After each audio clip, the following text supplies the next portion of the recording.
Hello and welcome to another episode of Conversations with Alison Jaye, The Journey to Hair. I'm your host, Alison Jaye. Today, I'm delighted to welcome a guest who is also a dear friend, Verona White. Verona is a seasoned hairstylist who has been in the hair industry for almost 30 years. Her career has Wow. gone from strength to strength, starting at Birmingham College in the UK, and then she ventured into the city of London, where she owned 3 hair salons and worked with high-profile celebrities and clients. She studied Mhm. to be a professional wig maker and began teaching students in China, India, Italy, and Jamaica to be wig technicians using sewing machines. Her passion for hair kept growing as she also mentored and taught several hairdressers.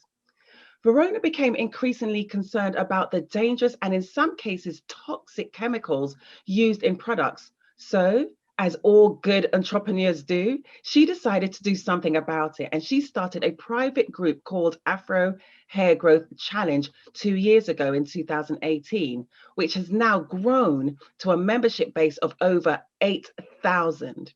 After numerous emails and phone calls inquiring for more information, Verona decided to write a book, 20 DIY recipes for Afro curly hair. All of her products from her company can be found on www.afrohairgrowthchallenge.com. And here I'm showing all those who are going to be watching this on YouTube is a copy of her book that I bought. And all this hair that you can see on my head, all 100% natural, is as a result of a lot of the products that Verona has told me about that I use in my own hair, all 100% natural. So, Verona, thank you so much for Oh, joining us and welcome. gosh, that sounds like whoa! What my life before before my ears.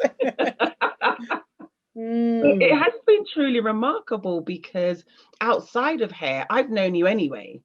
yes, And for the longest time, like a yeah, very long time, yes, probably nearly 40 years. yes, Probably nearly yes. 40 years. Yeah, yeah, Yes, I would say yeah. about that. And Since I was so, about 13, 12, 13. Yeah. yeah.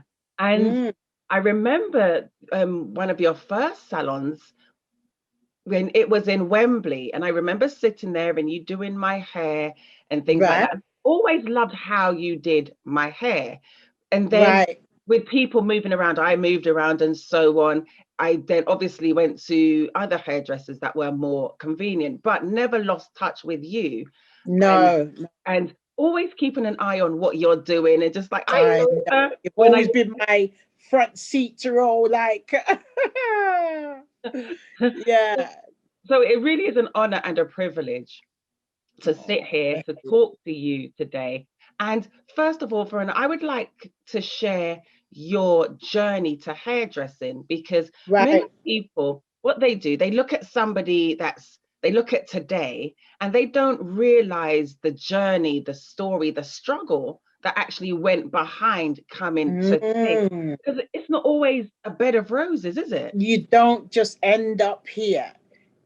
I mean, there's a lot of, especially young girls that, they want me to mentor them and say, how did you get into hairdressing? How did you get into celebrity hairstyling?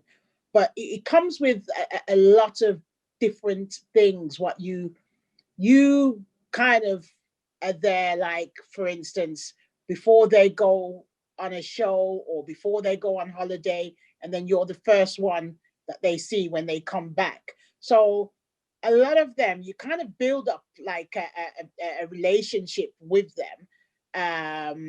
And there's highs and there's lows.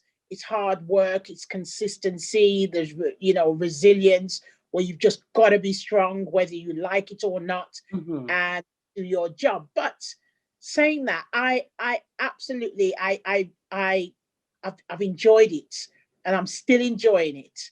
um because no 2 days are the same, obviously, when we're out of lockdown. Yeah, and I've been blessed to have some absolutely amazing clients. So yeah, it's been And good. so why hairdressing? Because to be honest, when I think about hairdressing, Yeah. I don't want to have my hands in my own hair, much less countless I numbers know. of people. So why hairdressing?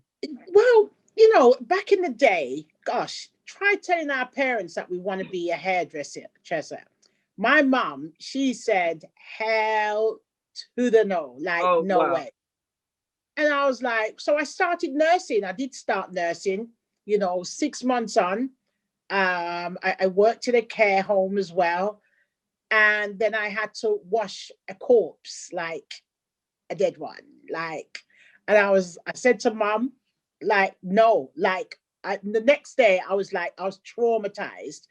And then I had my sister, my sister, Hmm. she was singing at the time and, doing like little tours and just wanted hair extensions. And I think one of my friends, I don't know, they came to our house and my sister says, can you do the hair extension? I says, because I was always messing about with hair. But Hmm. then I did it. I mean, the first time I did it, I think it fell out within a day. And then we kept on doing it. And then, she used to have the mic and say, right, can you cut my hair? Because when I put my head back, I want my hair to fall a certain way in the layers. So then, I started to do plaits and weaves and things like that. And then I went to college to actually say, right, you know what, I'm going to take this serious. And I said to my Hmm. mom, I promise you that I'm going to go to as high as I can go, you know. So when my mom like knew, oh, so she could do hair, and she was there, she's like, oh, okay, okay, I did her hair, and she loved it, and the rest is history. Oh, Yeah, that's wonderful. And it's funny that you should say that doing hair, because that's what a lot of us kind of grew up doing. We all know how to do hair to yeah, some degree. And bless their hearts, our parents. I think it's not because they weren't encouraging or supportive, but the time that they were living in and the generation that they are, you needed a proper job. You needed to be like you did, go either a nurse or a secretary, yeah. Like something like. hairdressing was not a proper job to them. Hmm. Like, way, no way, So yeah, And if you think about it, though, now that you're saying that, I'm thinking, but you tend to find more people will go to their hairdressers more often than they will see a nurse or a doctor. So the chances are that's you can right. actually be, and not until you mention it, I didn't even think about it in that terms. Oh Because if I think yeah, like about, every couple of weeks or right, I see, sometimes I see them more than their friends, um, because that they want their hair done a certain mm, way, and yeah, it's good. that is so interesting. And now that we think about it, it's like, yeah. And I can remember I would see my hairdresser sometimes more than I would see my friends, because guess who you're Right. going to see before you go out to see those friends? Your Yeah. hairdresser. Yes, exactly. It's like, yeah. Yeah, because So when I was having my hair relaxed, I think it was every 6 to 8 weeks I was in yes. chair. And then if I was getting it washed in between, or in the times when I used to keep it short and keep it kept into a style, after a couple of weeks, there's some growth. You want it shaped up and marked up. So, Oh yeah, like we don't like in those days, you just don't do roots. Like, it was at the salon every 2 weeks, and mm, don't let those roots show. And where we, especially the people we grew up amongst, like everybody had to look good. Your yeah, hair, your clothes, your skin, like everything. everything. So it still is a serious thing to us. Mm, yeah. And so Yeah. let me ask you, your first celebrity client, because I know people's like, well, how do you get a celebrity client? Okay, yeah. So I had my shop in Wembley, Hmm. and my first celebrity client was Michelle Gale. I remember And sitting in a chair yeah, next Michelle to Gale. her. Yeah, yeah, she's I love that girl. But yes, she was my first celebrity client because I came from Birmingham and came to live in London. So didn't really know loads of people. I think it's probably a brave step to say, right, I'm just gonna open a salon. But I worked like 3 years in London before. But anyway, yeah, she came in. She like my hair was blonde and natural. I Used to have, remember, yes. oh my God, those were my blonde days. And but she liked the style that I had. And we had a shop, you know, where we used to sell all kind of products and everything like that. And I said, come to the salon, come to the salon. And she came, and then I used to do her hair in, you know, like twists and, you know, different Hmm. kind of styles. And from then she introduced me to different friends who was in the business, and Okay. then they introduced me to their friends, and then it just grew. And I think, I don't know, in that industry they like to know that they can trust you. That's like the Mm-hmm. number one thing, to be in their space, and you know, just to respect them, and just to know and understand what they need, you know. So Yeah. yeah, she was my first one. Okay. Yes, because I didn't realize she was your first one, but I remember visiting your salon in Wembley to get my hair done, and she was in the chair next to me because those were the days. I think she was in EastEnders at the time, right? Maybe, I don't know if she was at that time. I can't remember. But I know she either was singing or something. Right. Um, she's always, you know, Michelle is just there for us. She's like Yeah. probably the first black people. Well, not black people, but you know, she's busy. Yes, and I can appreciate that, being an actress, a singer, because I remember those days very, very well, and just giving thanks really that she started to make those introductions, because you know what it's like. So many times we can be a little selfish and want to keep things and people to ourselves. Yeah. Oh no. Yeah. Jay, She's a sort of person where if she's got it good, then everybody has to have it good. bless her. She hasn't got a selfish bone in her body at Oh, all. that is so Mhm. good. So then you were doing hair, as we say, and then your celebrity client base grew, as did your salons, because you had three. And Yeah.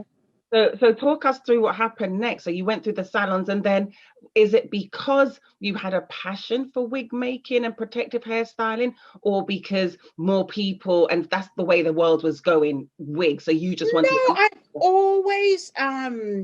always had a passion for natural hair and natural products. Like I used to have my salon, and there's me and one of my I don't like to call them workers. Antoinette, she used to work for me, and we used to mix up aloe vera and oil into like conditioner, and because we just wanted our clients just to have the best looking hair. So I wasn't satisfied. I've never really been satisfied with the products that's out there. And, you know, I'm thinking, well, if the said it's got aloe vera, it hasn't really got that much aloe vera in there. So you know, I used to get the aloe vera and say, can you slice this? And then we put the oil, and then we used to mix it, and everybody's hair was just amazing. So Mm. yeah, I've always had the passion for it, but never thought I'd make a career out of it, you know. So And I, for one, am grateful that you did, by the way. So it's oh God. interesting because I'm just thinking back over the years, because I remember, and just putting it all out there and just giving away our age now, V. So I remember I got my hair done for the first time with chemicals that was my 13th birthday present. I remember my Right, mum asking me, what do you want for your birthday? And I said to her, at right. the time, curly perm was the big thing, right? Or the Curly perm, they yeah. call it Jerry curl. That was the big thing at the time. So that's what I said I wanted for my birthday present. And that was Right. I was 13 then. Um, in a few months' time, in 6 months' time, I'm going to be 50. And so I only started I'm the older natural than hair. you, girl. I'm 52 next month. Girl, I'm telling you, I don't know where the years have gone. I'm serious. Like, whoa, Wow. when did that happen? Yeah. But yeah, but so from the age of 13 to when I started the natural hair journey, because the last time I relaxed my hair, it would have been, I think, what, April of, no, March was the last time I relaxed my hair, March of 2018. So from Right. the age of 13, which would have been what, 1984, Whoa. right through to 2018. Oh my I've been using, gosh. yeah. And the only time, there's every once in a while, I would put my hair in like braids and extensions and plaits for a few months just to give my hair a break. But then as soon as I took it out, so like I would probably do it for about what? I'd say for about 4, 6 months every few Right. years. But then it's right back into getting my hair relaxed, right back into it. And to be honest, I must admit, I hated it because my scalp is so sensitive. I don't know if there was ever a time I didn't burn. And for Oh those gosh, yeah, people, and that was the thing in those days. There wasn't like a lot of people who would consider that, you know, you can't just relax hair without it being burnt. But saying that, you know, there's a lot of people, if you say, right, it's time for it to come out, they'll be like, no, you'd want it burnt out. and you know Anyway, what it is? I think it's because I know we thought the longer it was in, the straighter your hair was going to be, right? it was, yeah, it wasn't the case. It actually scarred a lot of people I can and imagine make because, things worse. yeah, because I remember some of the days where it was quite bad.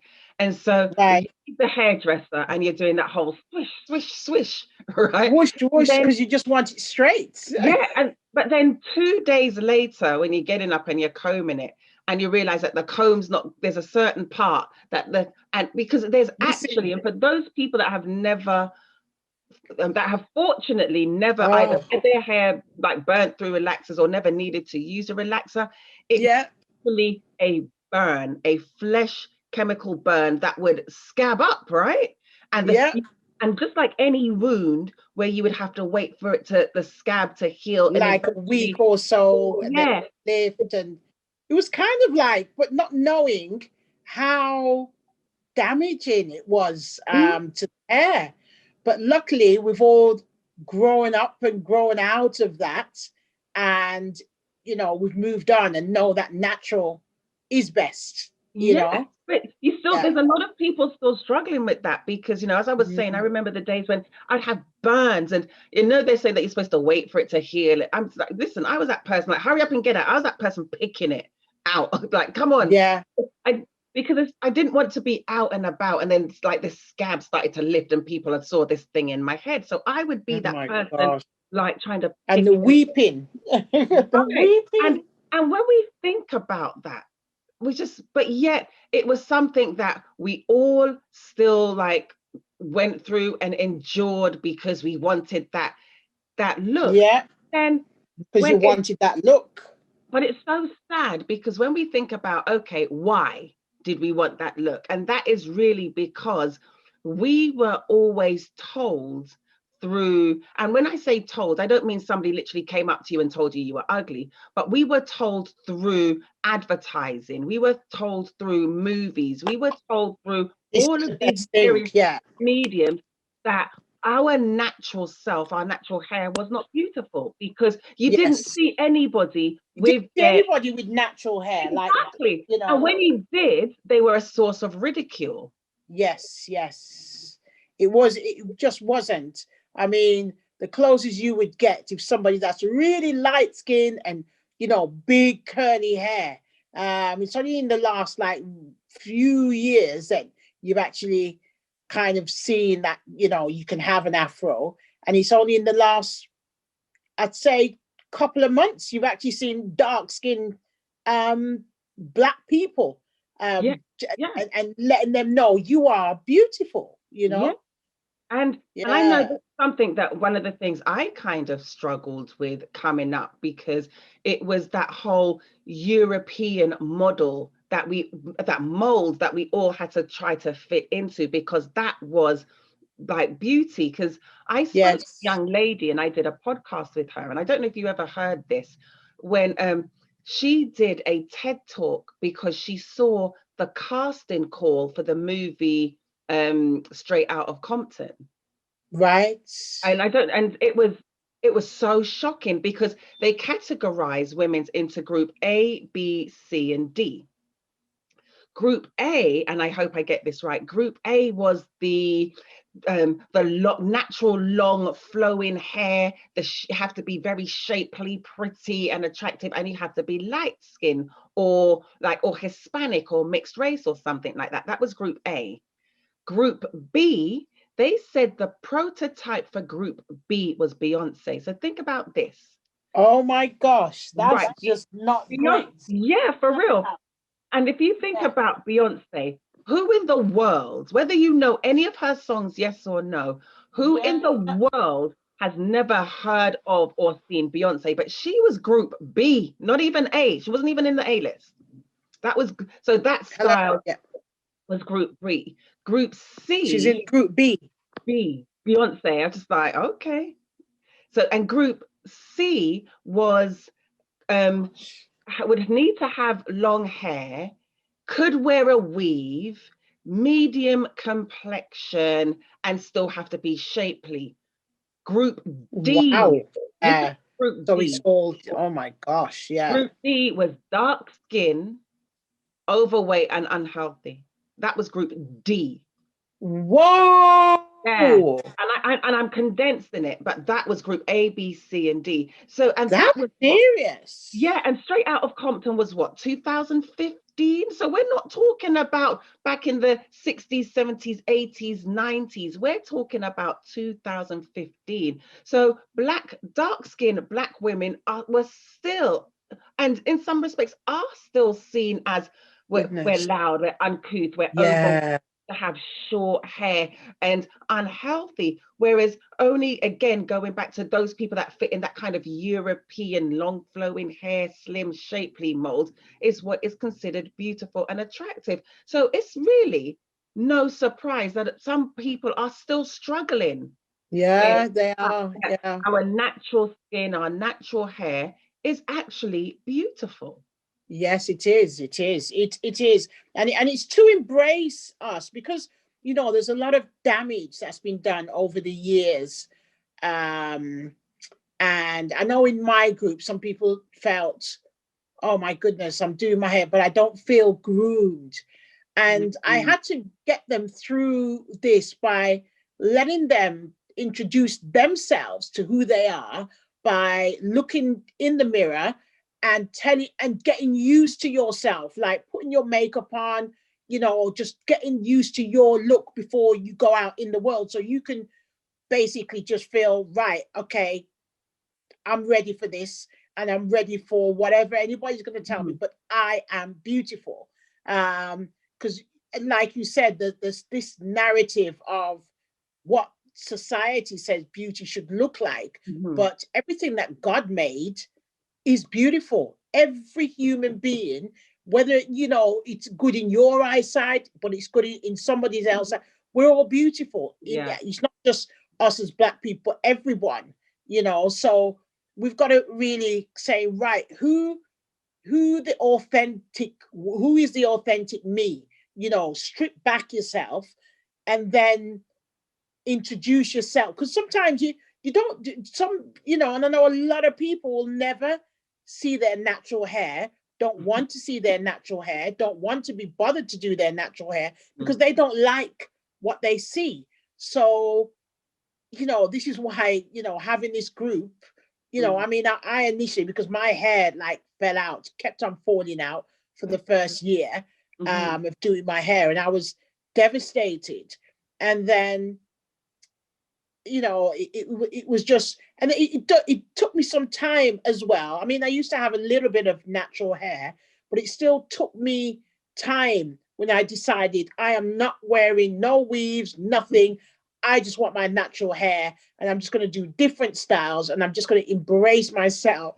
And I remember I went out to dinner with, I think there was the three of us, and all of them had the weave, what I put in, and I was like, oh my God, what am I doing?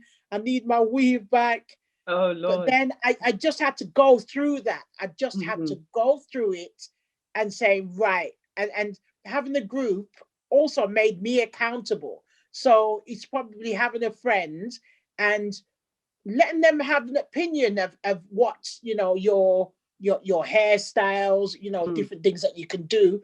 and knowing that it's okay, and feel beautiful, and tell yourself every day, I am beautiful, I am wonderfully made, and then eventually, once you've made it up in your mind, ain't nobody gonna tell you nothing, as the Americans say. And that is so true, because I wrote an article recently called The Gaslighting of Black People.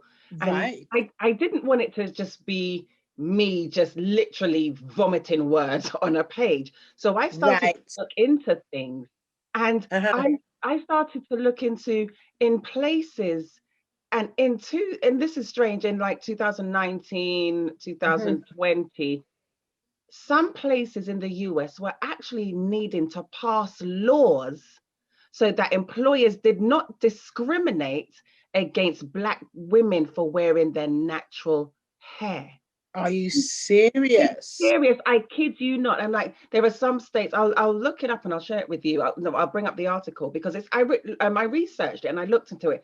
I think California, Delaware, there were actually a few places that have had to pass as law, and it's Oh called my the goodness. I think it was called the Hair Care Act. I'm going to bring it up because I should have pulled it up before. Yeah, But, gosh. but seriously, there are And that places. was in New York, was it? I think New York was one of the places, New York, California, and there's a few other states that have. Maryland, I think, is one, thankfully, because that's where I live now. So I can go to work with my hair out all nice and Right, okay, yeah. right.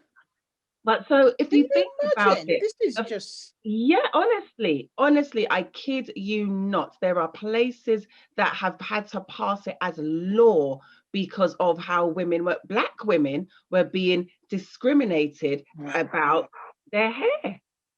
gosh. Seriously. So is it any wonder then that some Black women don't want to see their own hair if it's going to cause all of Mm, these types of things?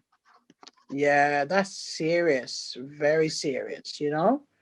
But as I said, the more of us they see with our natural hair, it's the more that people would just get used to it. Um, this is it, you know.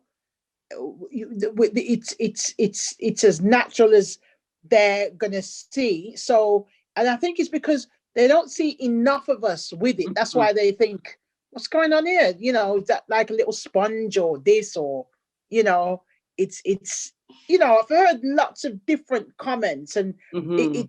knocks people. But I just tell Really? people, this is my hair. It's me. All the curls, the kinks. It's me. It's all me. And one thing I would say, because I'd say that God don't make a mistake. He doesn't make a Mhm. mistake. So why are we trying to say, right, okay, have it any otherwise? But it all comes down to your self-esteem, and also embracing yourself. And Yeah. also, it's probably not even that. Some people don't know how to handle their hair. They just don't know what to put in. They Mm. just don't know. So this is the reason why, I writ this book, because I'm getting so many emails of the same questions. Uh, And I'm thinking, well, let me put everything in one place. And then people know what type of hair, how to measure the porosity, what kind of products are good for their hair. I mean, it's all in there. mhm. So, And before I want to touch on the products we were using and our health, but before I do that, I just wanted to share with you. So here it is. You have it's called the Crown Act, and it stands for, hold on a second. It stands for Create a Respectful and Open World for Natural Hair. The Crown Act was created in 2019 to ensure okay. protection against discrimination based on wearing your natural hair. So this, Wow. yeah, it's Wow. yeah. So it's this protection against discrimination based on race-based hairstyles by extending statutory protection to hair texture and protective styles such as braids, locks, twists and knots in the workplace and public schools, because you know how many, do you know how many children were being sent home because they had locks in their hair, Lots, or they or had, we've had I it mean, here in England. right, Yeah, they call it, the fashionable name for it now is called Bantu knots, but you know we were calling it China bumps, right? China bumps. Yeah, And things like China that. bumps. Yeah, so now, and looking it up, discrimination based on hair texture in the United States. California was the first state to pass the Crown Act. And this was only in 2019 that California was the Yeah, first state to do this. it's So awful. You yeah, so know when that you, we when had you to were go saying, through that. yeah, because when you were saying about some people saying that they didn't feel groomed as a result, Mm, I think a lot of it is as a result of being made to feel that way because of people's reactions when yes, we wore our natural when hair. we Because where I we're supposed to remember, just do whatever we want and still feel okay. You know. because I remember, and you saying that, and I didn't, it's for the first time I noticed it was, I think this would have been back in, oh gosh, what year are we in now? 2020. So it's probably about 2014 or 15. Mm-hmm. We interviewed a young lady for the front desk of the company that I worked Right. for. And she was a Black woman.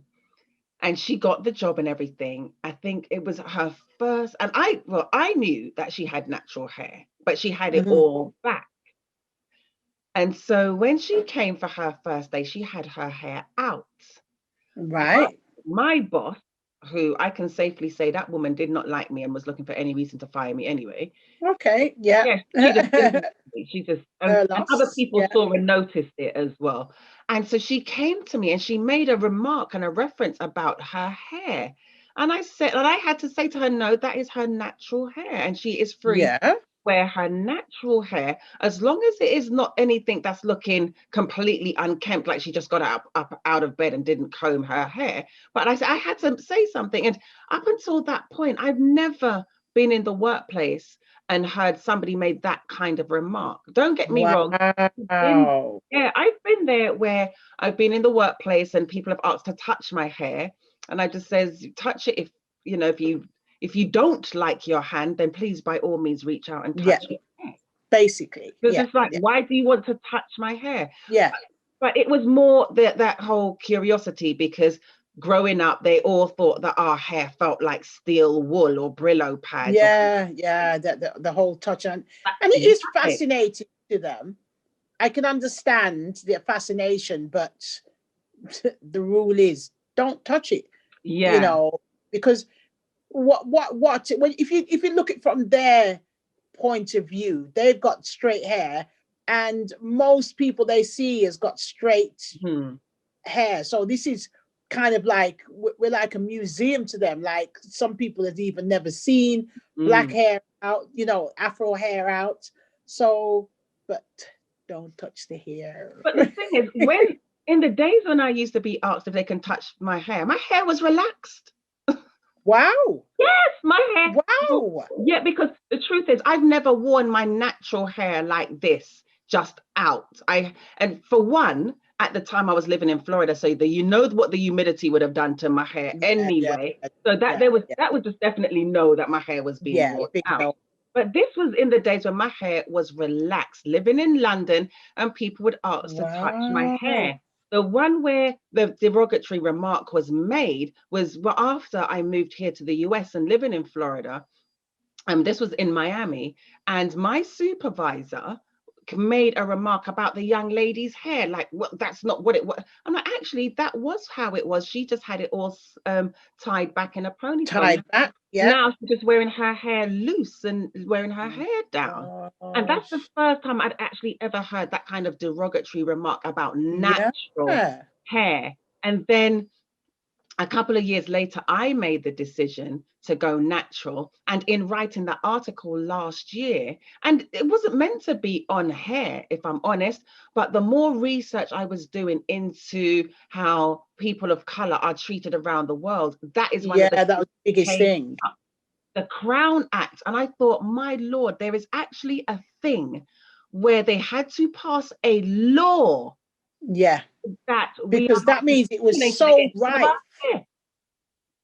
Oh my goodness. Yeah, honestly, I was stunned when I did that research yesterday, and I was looking for places where states that have it, because so it's like going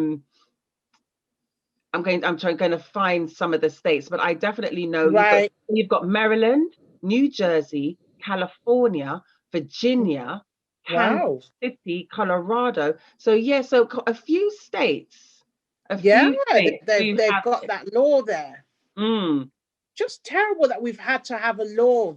That means that there must have been, because they don't make a law unless it's like a predominantly thing going on.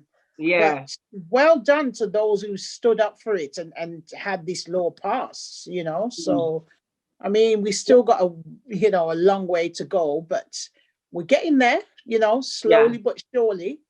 Absolutely, absolutely. I do believe that we are getting there, and it's a good thing. It's a little surprising that it has to be done this way, but you know Mm, what? Like you said, we are getting there. So here it is. I've got it. So some of the states, so New York, New Jersey, Virginia. It's and unfortunately, when you think about the number of states there are in the US, that it's only what California. That was July. California and New York were both July 2019. wow. Jersey, December 2019. Virginia, Not long Colorado, ago. Washington, yeah, Virginia, Colorado, Washington, March 2020, and Maryland, Mm, May of 2020. So not even a year, wow. not e- and this is Not only even a year. I this is mean, it's only it's one. been a long time coming. I mean, we've had the Black Lives Matter movement, Mhm. and little things have happened, um, and as I said, we have to pave the way for the next generation. So each generation, we make it easier for them. So this is great. This is a Yeah, great thing. and it is a start because there's 50 states or 52, depending on where you look, between 50 and 52 states, depending on where you look in Right. the West. So still a long But way. yeah, but there's only seven. Wow. 7 states have passed the Crown Act. And like you said, Right. so the fact that it had to even be passed as an act, that says Yeah, it just people proves how much experience this. discrimination. But as Yeah. I said, coming from, when slavery was abolished, and, there's silent racism going on Oh in God. a lot of places, Mhm. So, but our hair must keep healthy, Yeah. and we Yeah. must know what to do with it. And I think that's like the biggest thing in a lot of people until Andrew Walker, which is Oprah Winfrey's hairstylist, he Okay. introduced all the 4CAB, and everybody was like, what are these numbers? What are these letters? Yeah. And it was just hard. How do I know I'm a 4C? How do I know if I'm low porosity? And that's what I put in the book. Hmm. Uh, how to tell, what type you are, how to tell whether you're low porosity, high porosity, because this all makes a difference. Some people don't think it does. And this is why I get annoyed with people who are not qualified to really understand Afro hair, and they're just out there as YouTubers. Oh, I did this and I did that.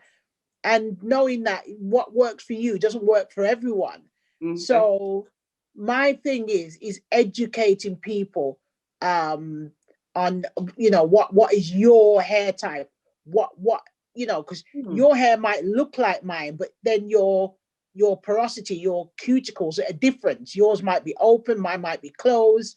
And then people follow these people, and they haven't done no full education on it, and then that their hair just breaks, or they're not understanding, or they just say, go and use this product, go and use that product, where there's loads of chemicals in that product, even though it's Hmm. just shampoo, or loads of chemicals in. We've got to be a bit more conscious about all of this. So I would say in my book, it's not even a sales pitch, it's just It's just a one-stop. It's I've done it so simple, so it's not too scientific for people to understand what their hair is and what it's all about and why it reacts the way it does. You know, we talk about menopause, we talk about, you know, different things, you know, so. And that's one of the things I want to talk to you about as well, because we've spoken about hair and the look of hair and having healthy hair. But what a lot of people don't realize is the direct correlation between some of the things we are using on our hair, the chemicals in these products, and our actual physical health. Yeah, it's so, honestly, there's products I've had arguments. I don't care. I've actually gone to them and say, why is this in your product? Like, this isn't good. This is potentially linked to cancer. It's linked to fibroids. It's linked to dementia. Oh, this says, well, it's only 0.1. I says, okay, that 0.1 over 30 years amounts to something. And we don't know. There's a new like illness amongst us, you know, whether it be more cancerous or whether it be more of us are getting more fibroids or dementia, you know, and I think, what is the common denominator thing that we all use, you know, amongst us? And then, you know, I found ingredients like in the relaxer, you know, what's going on. And, you know, if you do burn, and things that can enter your bloodstream, and, you know, and things that seep in. We have to understand that these products, it's like, okay, one of my friends, she's got a company, and it's magnesium. And, you know, it's very good for the body. You know, you need magnesium, and it can enter through, you know, your skin. And she gave me this cream, fantastic cream. And then I could feel it working through my hands, like I could feel it.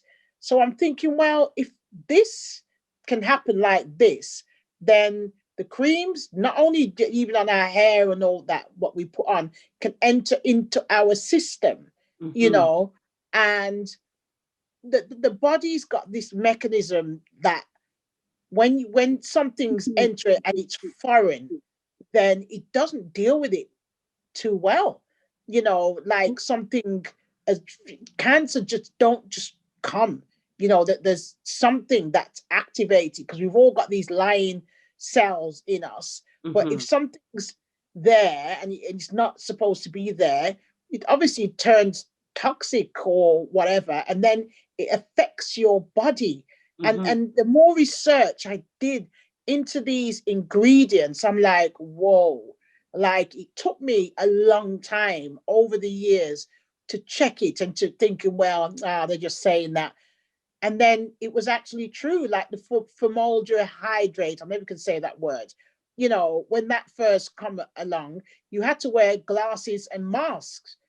I'm thinking, but yet we're putting that directly on our scalp, like what, our brain. Yeah, but the atmosphere of the smoke from it, you couldn't have it in your system. So I'm saying, well, if you can't have it in your system and it's going in your eyes, then this is getting lodged into something, and it's causing something. So now they've found out that formaldehyde is just not good, right? So that can turn cancerous as well. So I'm like, you know, first of all, it was a big craze, yeah.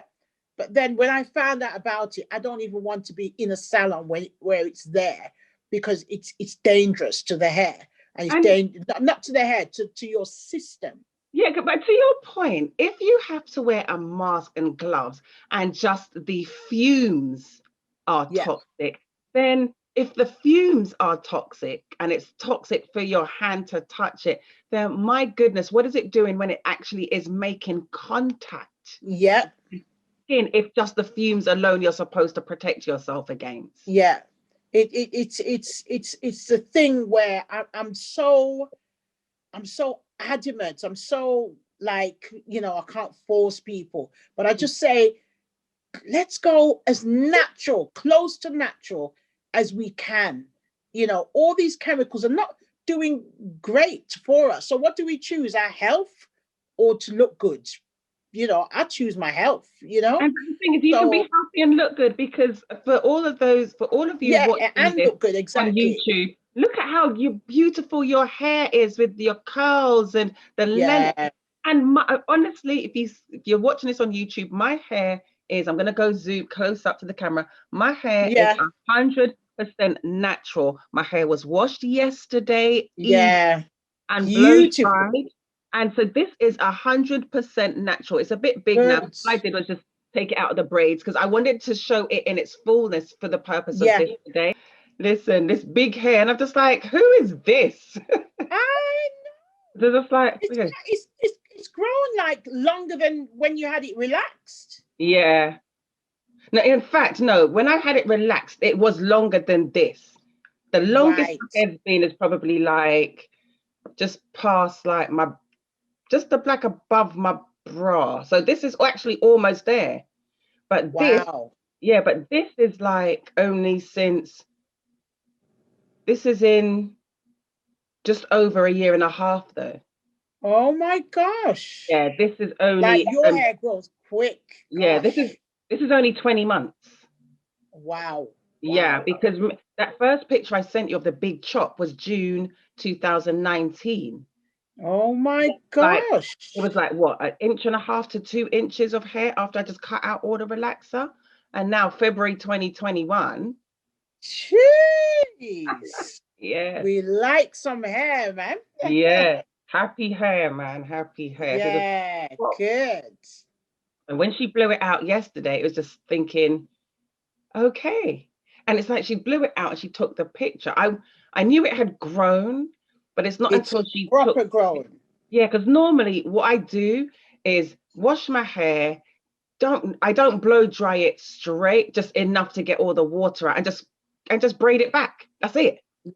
Right. Okay. Okay. Okay. But So what yes, you put it in small braids? it depends, because sometimes I just put it like braid it all back when I'm just wearing wigs, or Hmm. sometimes I just put it in small braids when I'm having like the extension hair added.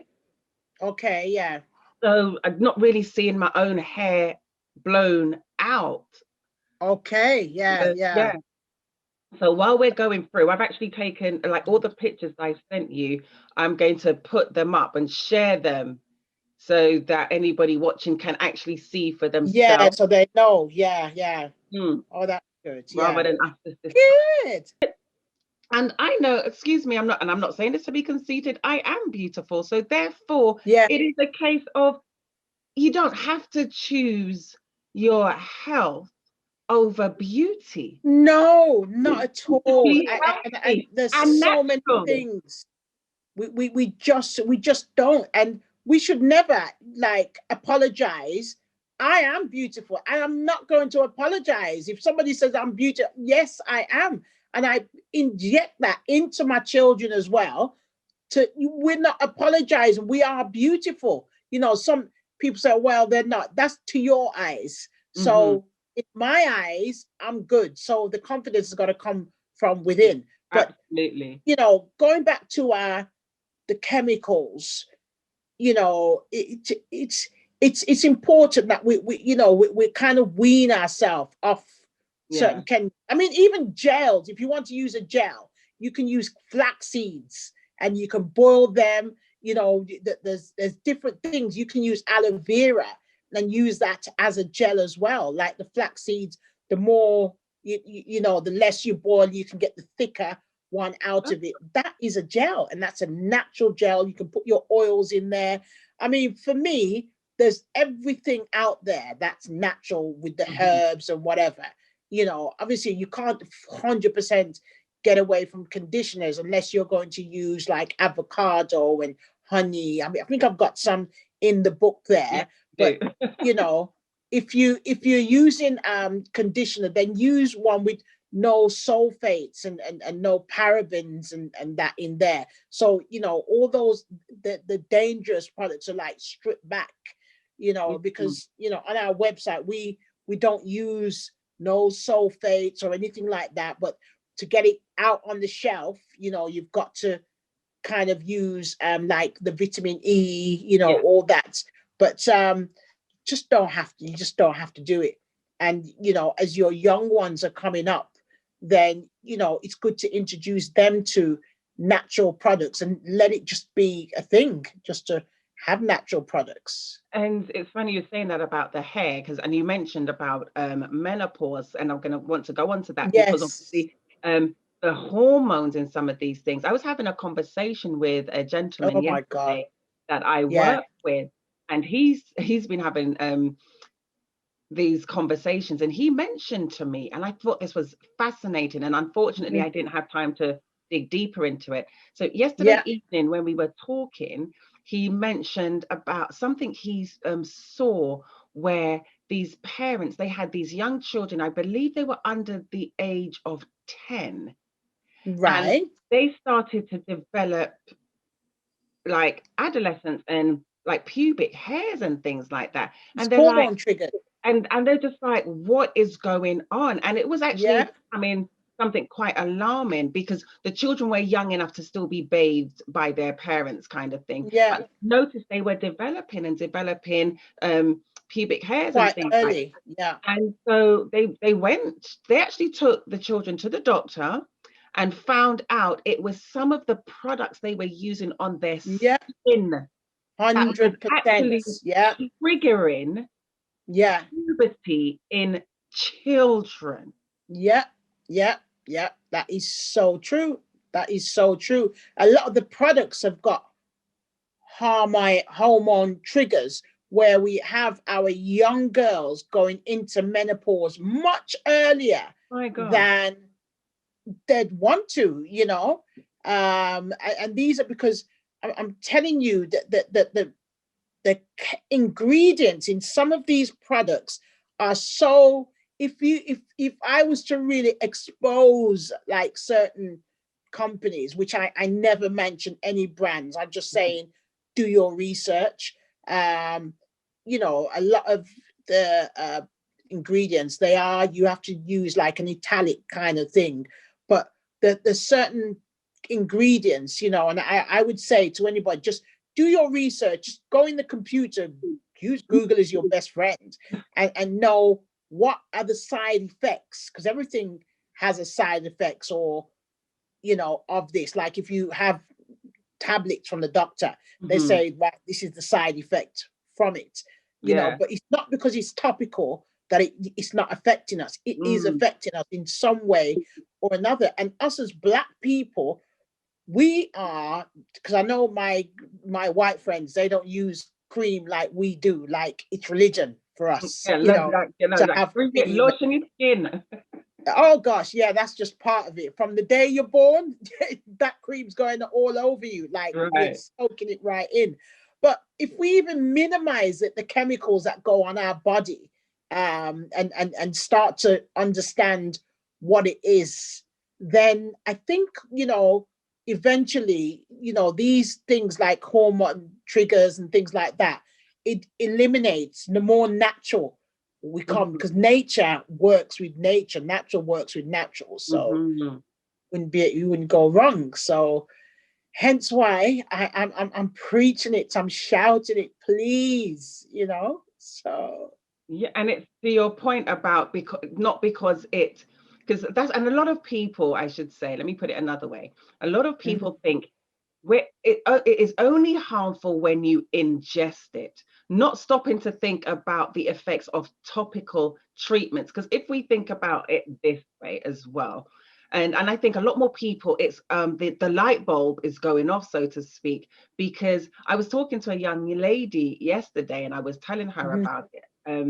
And because at the moment I'm just showing off on everybody about my hair. I'm like, my hair's Yeah, show not the up, and it's not the girl. length. It's not even the length I'm showing off about, to be honest. It's the fact that my hair is 100% Yeah, natural. yeah, And it's so, all natural. and we were talking about things that we use and things saying just because you do not ingest it doesn't mean it's not harmful. Prime example. The lawsuits going on about what? Talcum powder. Yeah, Who didn't use powder when we were growing up. And I was saying to her, because she's Oh, originally like that was the in thing. right. Like She was born and raised in Jamaica. And I said, remember back in the day, they you used to would have go it to on their Jamaica chest or and you see whatever. the powder, right, all You up in pull their the neck and in their chest. And if you were yeah, large, if you were larger, they would, you'd put it like for personal hygiene yeah, under your yeah. arm. You just make sure that everything's dry with So that. you didn't perspire, so you didn't sweat. And so nobody ever, to my knowledge, ingested powder. But yet here we are in Yeah. 2020, 2021, and there are lawsuits because of people suffering illnesses as a result of putting powder, talcum On powder on on topically. your skin. Yeah. So you don't Yeah. just have to ingest it for it to be dangerous. Yeah, that's right. Yeah. It's so I'm saying, that's what we've got to understand is that not because it's ingested, we've got to get that. We've got to get it Mhm. because I'm anti-tablet. I have to be so ill to be even taking anything anyway. Mhm. Um, so oh my gosh, I mean, I remember when my daughter, when she had eczema, when she was a little bit younger, and then we Mhm. kept on going to the doctor, and he's giving this cream, and he just kept making her skin lighter, and Oh. I actually, and it was a wrong thing, but I actually signed off the doctor for about a year because I didn't want to go back or just thinking I've got access to actually go there because, I think, well, I might be tempted. So I started to mix like aloe vera and shea butter and all those kind of things. And her skin started to heal. Mm. In and come back, nicely. Because when this cream ran out, then her skin would get about 3 times darker, And I'm thinking, well, what is this doing to her? You know? So Ain't completely changing the pigment of her skin. yes, My it was gosh. it was terrible. So that's when I knew that, you know what, this whole thing of depending on another company, unless it's a trusted company, because there's Mm. certain companies that I trust because I know the owner, I know the passion for what they're doing, and I recommend them. But if you can't really get to, the people to say, well, what is this ingredient? What is this going to do to me? Or discuss what's in the ingredient, leave it alone. Leave it alone, you know, and go to what people recommend, and have a conversation with the company if you're worried about it. And that is so true, because if you think about it, a lot of us, we will buy something from a name brand that we recognize because it's a large name brand and we've probably been Right. using it for years. Growing up, we've used it, but yet we have no idea what's No. in these things and what it's seeping into our skin and into our system and doing. Because if we think about it, and studies will show, I'm not just saying this, that Black women suffer from fibroids more than any other That's ethnicity. right. That's right. There's got to be something there. What is it? And studies again have shown that the Yeah. correlation is the products being used The on products our we're skin, not using. not Yeah. what we're taking, not what we're ingesting, What we're what we putting are on. using on our Yeah. skin. So if that Yeah. is the case, only God knows what else it is doing, because now you find a lot of Black people suffering from dementia and Yeah. Alzheimer's and a lot All of of that. There's different very things. cancers. Yeah, we've got to eliminate what we think is going wrong. I mean, there's other factors of different things for our foods and whatever, but Mhm. we've got to eliminate in our power what we can. Um, this is why there's a guy that I follow, and he's named Patrick Delves. I think he's from Grenada or whatever. And he tells us about the different herbs and the things that we can ingest and what we can put on our skin. you know, and not dependent on chemicals like to run our life, you know. So, you know, in terms of even with us as having natural hair, we don't have to depend on chemicals for our hair to be great. You Mm-hmm. know, my group, I teach them how to make shampoo, conditioner, leave-in, their own moisture. You know, for those who just don't want to, then it's on our website. But I'm just saying we've got to go back to those days where it's, you know, or actually mimic what the people in like the village in Africa do, Mm-hmm. or people who can't afford to go to cosmetic shops.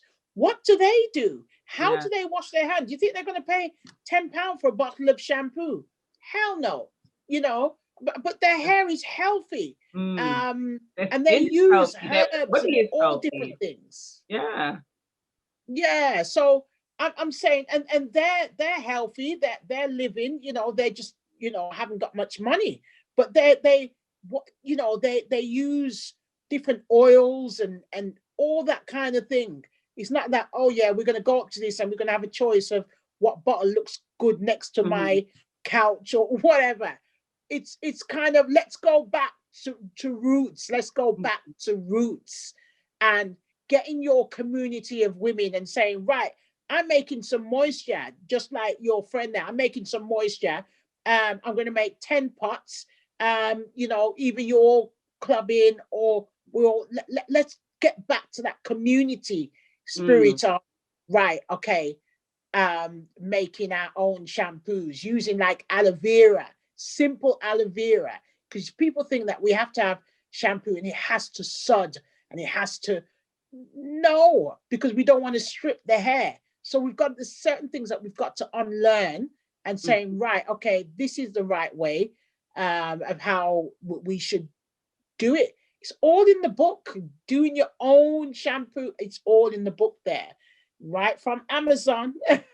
So That is yeah. where I bought a copy for myself. I bought a copy for my mother, and I will Oh, be buying other copies bless to you. share with people. And it's funny that you should say that when we're washing our hair, because we are, again, when we watch the adverts and they're in the shower and they're doing their hair and it's all sudding up, we're thinking that's the sign of clean hair because it's got all the grease out. But to your point, we're stripping our hair of our natural oils. Yeah.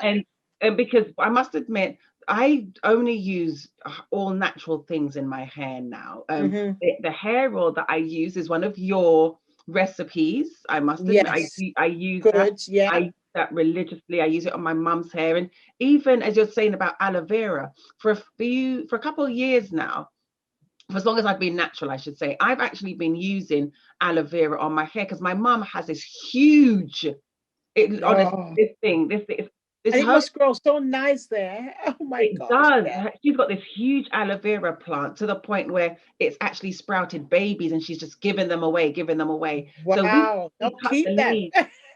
Yeah. Listen, it's overgrown. As the more she gives Wow. away, is the more they grow back. And so we Wow. get the leaves and we scoop out. In fact, yesterday before I washed my hair, I scooped out some of the gel, the inside of the aloe vera leaves, and I just blended it into a liquid and I just sprayed it onto my That's hair. it. Put a plastic cap on my hair for a couple of hours while I was, because we're working from home at the moment. So while I was working, Yes. nobody needed to see me. Um, No. in the morning I scooped it out. In fact, I didn't scoop it out, my mum did, so but that's another Yeah. story. Yeah. So my Mama mum did scooped good. it Yeah. out, and I just used the hand blender and I blended it and I just put it on my hair. Put a no, first of all, I combed my hair through, put it on my hair, combed my Yeah. hair through again to make sure it's evenly covered, put a plastic cap on it for a couple hours to get that initial conditioner. So again, to your point, people think Yeah. to be healthy and to maintain good health, you have to spend hundreds and hundreds of pounds or dollars on all these. Not at all. And you Not at don't. all. You don't, Yeah. because you can, if you don't have an aloe vera, if you're not fortunate enough, like myself, to have a mother that has an aloe vera plant, you can buy the leaves from the You can supermarket buy the leaves. nowadays. They're about £2, £3, you know, depending, you know, where you are. that they're not that expensive, but it's better for your hair. And that aloe vera leaf, you can use it on your face, you can use it Thank on your you. body, you can ingest it if Yeah. you mix it with different things, get the recipes. Like it's something that you can use all over your body, And you in know. your body as well, because aloe Yes, vera yeah, is it's actually very good good. for you, for your blood and your system. So Yeah, it's one of those things where you can amazing. use inside and outside. Yeah, yeah, yeah. So I just say, let's go back to the village style, right? The village style. I mean, my place is like a chemist with like a natural one, you know, because there's so many different things like the stinging nettle, there's horsetail, this leaf thing that you can soak it in your oil, and you can take about 2 weeks and it infuses, and it's so good for your hair and just makes your hair nice and thick, Mm, because I'm about nearly 2 years older than you, so we're kind of like menopausal kind of mhm, age, and at this stage is where a lot of women, they lose their hair, mm. um, because either sometimes it's obviously with the hormones and everything going on, and we're going to get to the menopause thing of people, how they can keep their hair and whatever through the menopause, but we've got to just get to this natural thing, man. Yeah. Village style, I say, And it's the way forward. yeah, and I must admit, I have been doing that, because when I first started making one of your recipes for the hair cream that I use on my scalp and I use it on my hair, and all the ingredients are all natural. And I Yeah, spoke to a couple ladies, and we weren't even talking about hair. As women, we sit down and right. have conversations. And she said something, and I says, "Oh yeah, I've gone natural now. I went for the big chop." And You're so right. I showed her a picture of my hair, and how my hair had grown in just a few months. So when she asked me what I used, I told her I Hmm. use all the ingredients I use are all natural, because it's what shea butter, neem oil, and all Yes. things. I blend them and I use it. And she asked me for some, so I'm like, sure, no problem. Um, so I sent her a bottle. And then there was another lady in my building. She's the concierge.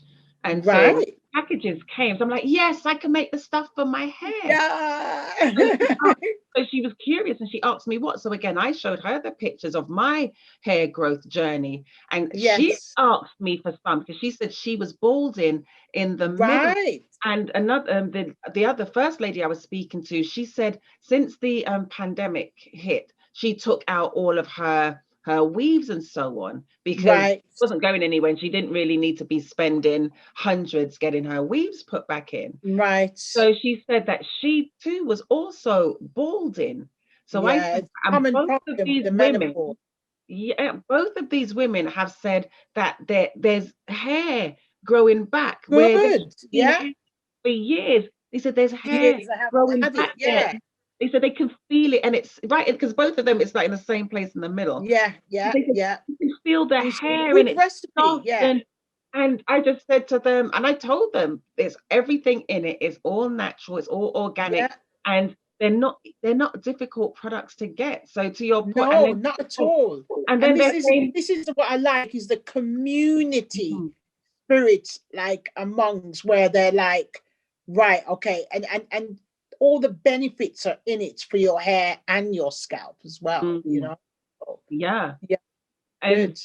in sharing it, then one of the ladies was telling me about other women they know that have had so their scalp damaged so badly that in some parts their hair doesn't grow. So she wanted to recommend Right. it to them and get me. So when you're saying that your place looks like a chemist, I'm thinking I feel the same way with all the jars I've got open. Yeah, you've got to get it.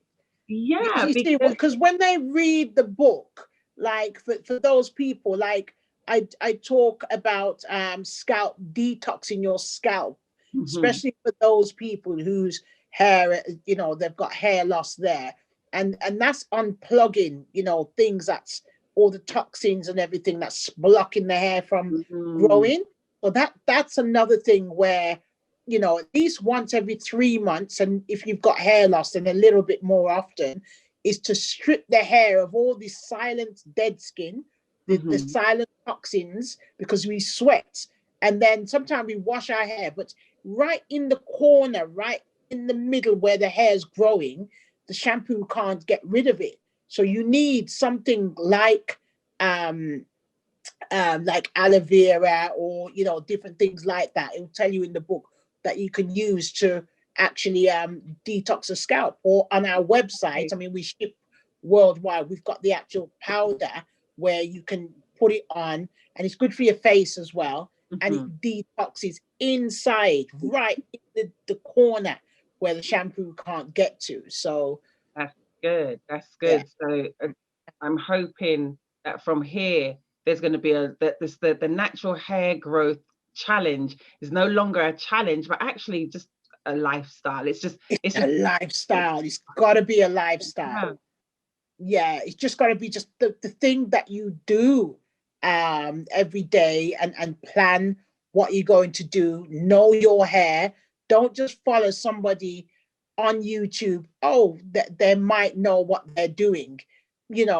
Understand your hair. This is why I've written the book, and I tell people I haven't written it just to make loads of money off it. I've written it because I'm passionate about our people knowing about the hair for yourself. And nobody can't tell you when you go in the shop, you don't know, can it? And the bottle says, oh yeah, it will grow your hair. You don't know what's in it. You're just saying, oh yeah, hair growth. Or we can't even pronounce. When we look at the bottles of things, and we're just like, it actually might as well say supercalifragilisticexpialidocious. Yeah, you can't pronounce it. You can't pronounce it. So just do your thing, it's so easy. I mean, I do a quick one with the shampoo, where you can make your own shampoo by grating black soap, and you put oil in the black soap, like you melt down the black soap, because washing with that is very it can strip the hair. You put oil in it, you put xanthan gum in there and hot water, and melts the grated black soap down. And then once that's all melted down, you put the xanthan gum in there to thicken it up. Girl, that's a nice moisturizing shampoo. Just like that. Moisturizing. Because black soap, when you're thinking, oh gosh, that's going to strip my hair. Not when you put the oil in there and your vitamin E oil in there. And also there's this thing called xanthan gum that brings it together. So you don't get nothing watery. It's nice and thick. So and then you just can have that, and everybody can use it. You know what's in there. It's probably about 3-4 ingredients in there, and that's it. And that's then again, that is key, because when we look on the ingredients on the bottles of some of these things, some of them it's got water, alcohol. And one of the things I learned is the further down the list of ingredients, the less of that ingredient is. That's right. So when we think about it, when it's got alcohol and water and this and this and this and this and this and this, and then it has aloe vera, vitamin E. So that's saying it's got the majority of all of these chemicals and just very little of the things that are healthy. And part of it, I'm thinking, are those things only on there because it looks good? They could put a drop in there. As long as they put it in there, then it's perfectly legal for them to put it on there. And then they'll put on the front aloe vera. Exactly. But if you put in your own aloe vera in there and your own oil in there, you're good to go. And you know for sure. As I said, unless it's a company that we trust and we know. Because a lot of people having these companies, they've just studied our hair scientifically.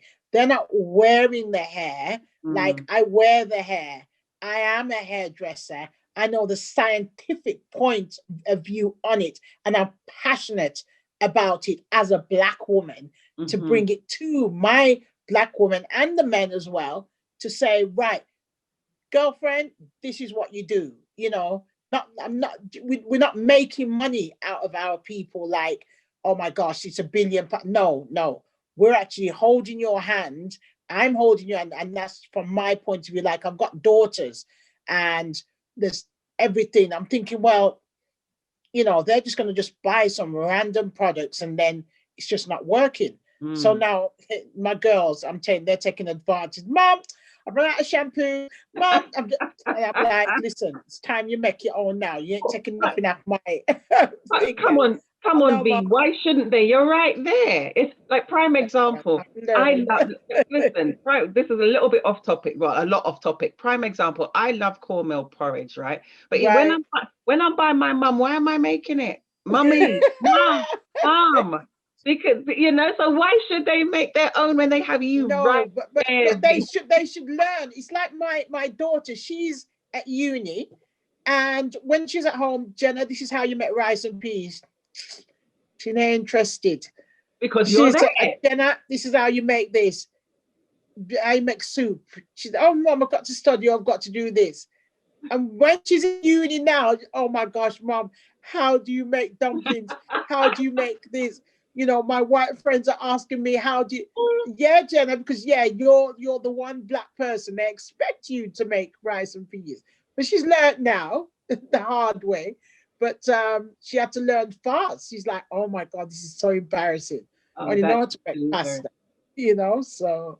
Funny. That is so funny.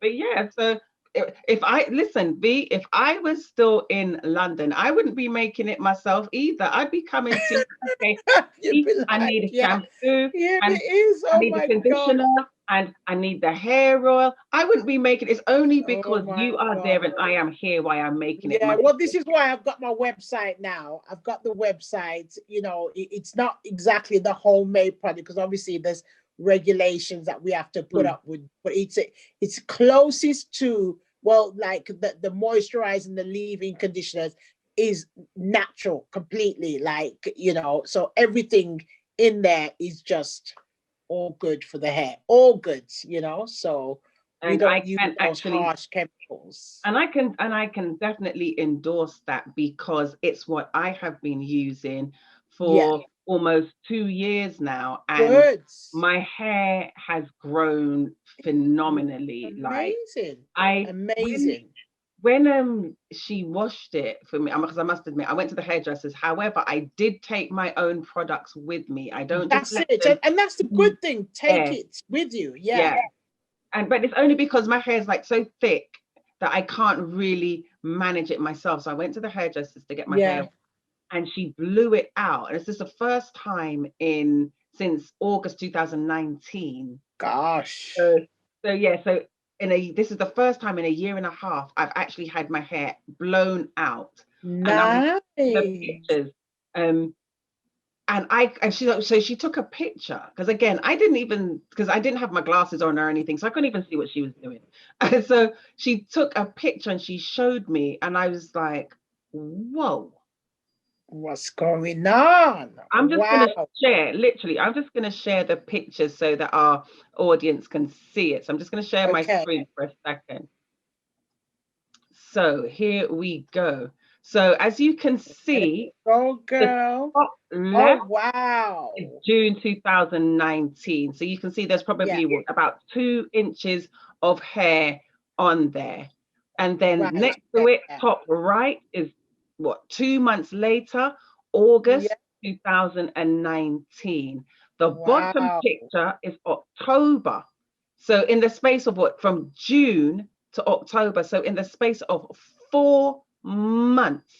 Wow. Look at that. Yeah, in the space of 4 months, you can see. Amazing. Yep, you can see the growth. And so if I go to the next picture, good growth. And so the next picture is March 2020. Oh my gosh. That looks amazing. That's freshly washed. And I just blow dried it enough to get all the moisture out before, again, straight back in the braid. That was March. August 2020. Wow. That looks amazing. And then this was October 2020. 2020, yeah. So, and then this was yesterday, February. Oh Lord, that looks amazing. February 12th, 2021. My goodness. So in the space of 4 months, I went from 4 months. this to this in the space of 4 months. And it is, and it's only, and that's by using all the natural, the natural products. Yeah, honestly, that is all using complete natural products. Yeah, that's just amazing. Yeah, and that's using amazing. the products you have mentioned, by the way, that I got from you in your book. So that's why I can say yes, they are 100% natural, because I'm just buying it in the jar. You've given the ingredients, so I'm actually making it myself. So I know that's right. Yeah, and I've seen the results, because I know it's like, okay, before going natural, did my hair grow quickly? Yes, it did. However, my hair was never this thick. Never. Right, that's right. Yeah, the thickness. Yeah, never this thick. And I knew my hair grew quickly, but I don't think it grew this quickly. Yes. And that's because the things that stimulating the follicle and it's just causing the hair to just grow, you know? So, I mean, topically, yes, it's good as well. But as I said, and I mentioned in my book of what vitamins we should be taking and why we should be taking it. And if we don't want to take the vitamins, what foods, you know, can supplement it. So we've got to look after ourselves internally as well, because, you know, like hair loss, you know, there's certain things in our body why we have hair loss, how we can eliminate it, and what we can do to actually say, right, okay, we're going to lessen the hair loss until we have none. People with hairline, listen, man, give me the boldest hairline, I'll get it back, you know. So we've got our hair restoration kit where we've had people who's had their hair gone in the front for like 15 years and they've used, you know, because it's a system of knowing how the hair is working and how we're going to go forward with it, but everything in there, you know. So we've just, you know, I'm just passionate. I'm excited when I get all the emails. I'm like, oh my gosh, yeah, this is good. You know. So yeah, I'm happy. I'm really happy, because it was nerve-wracking writing the book. I'm not a writer. I'm, you know, I'm a hairdresser. And when I wanted to put it together, I went to my friend in Germany who is like a proper one, editor. And I was nervous, but then once she taught me how to make people understand the book without being so scientific, then I'm getting the results of people saying, whoa, okay, this is it, you know? So yeah, I'm very pleased. And I hope that much people will just have an insight. Look at it like a little hair dictionary, Afro hair dictionary thing, you know? So yeah. Good. Thank you so much. I just really appreciate you sharing your knowledge with us. So I know that you have the products out and you have a book out. So I'm going to hold it up so people can see. Yeah, that's the book. Yeah, 20 DIY recipes for curly Afro hair. You can see it by Verona White. Oh, yes, so that's my baby. That's the book. Proven recipes that work effectively. And yes, as you can see, and my hair's getting bigger because it's like I'm in Florida now. I'm visiting. Oh my gosh, I need some sun. I need some sun. I think if I come to Florida, man, tell mom to move over. I'm coming. I will. But so, Verona, share with us, where can people find you if they want to get more information, touch base with you, buy your book, buy your products? Where can they find you? Right. First of all, everything is on www.afrohairgrowthchallenge.com. They can email me through there, or they can join the Facebook and Instagram page of it's Afro Hair Growth Challenge. We've got an open group and there's a closed group. So we have so much information there.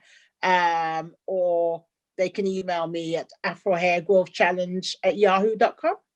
Excellent. Thank you so much, Verona. We appreciate you spending. Yeah, thank you for having me.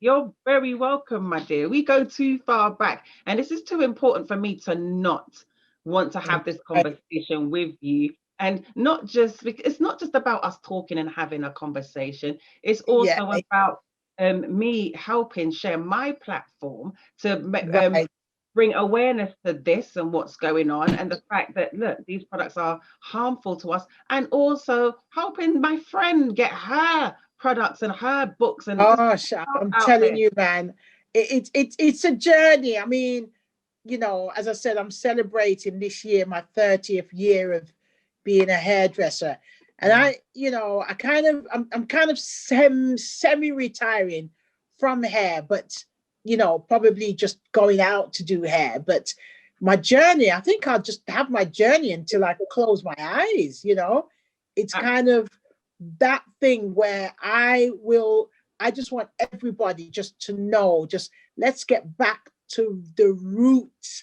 Let's get back to herbs. Let's get back to the things that grow from the ground. And you know, whatever you want to do to your hair, with put wigs in, braids in, or whatever, look after your natural hair so you're not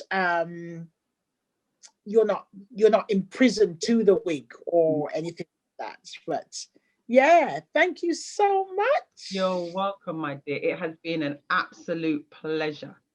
Amazing. Yeah, thank you for inviting me. But yeah, we'll speak soon. We will. And gosh, I know the next time I see your picture, girl.